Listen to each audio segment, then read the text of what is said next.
ভগবান যে সত্যিই আছে তা মানুষ বুঝবে কি করে? মানুষের বোঝা না বোঝার ওপর ভগবানের অস্তিত্ব নির্ভর করে না। সৃষ্টি যখন আছে তখন স্রষ্টার নিশ্চয়ই অস্তিত্ব আছে। আমরা যে কাপড় চোপড় ব্যবহার করছি, আসবাবপত্র ব্যবহার করছি, সেগুলি নিশ্চয়ই কেউ না কেউ বানিয়েছে।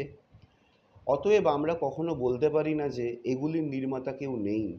যখন কেউ কোনো ব্যক্তি বা স্থানের ছবি বা নকশা দেখায়, সেই ব্যক্তি বা স্থানের বর্ণনা দেয়, সেই ব্যক্তির বা স্থানের নানাবিধ কাহিনী আমরা শুনতে পাই, তখন সেই ব্যক্তি বা স্থান আমরা না দেখলেও আমরা তার অস্তিত্ব বুঝতে পারি।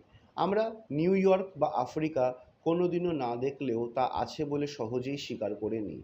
আমরা প্রধানমন্ত্রী বা রাষ্ট্রপতিকে না দেখলেও, না যোগাযোগ রাখলেও তাঁরা যে আছেন তা স্বীকার করে নিই।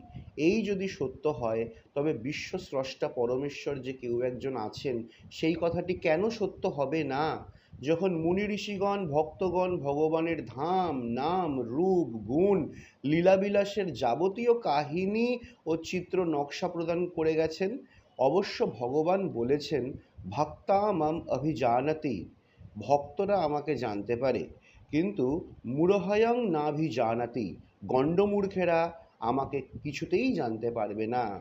একটি ফুলদানিতে ফুল আছে, ফুলদানির মতো সামান্য জিনিস যদি কেউ যদি সেটা বানানোর নির্মাতা থাকে, তাহলে ফুল তো অনেক কমপ্লেক্স, অনেক সুন্দর জিনিস, তার কোনো স্রষ্টা থাকবে না? এ কি হতে পারে?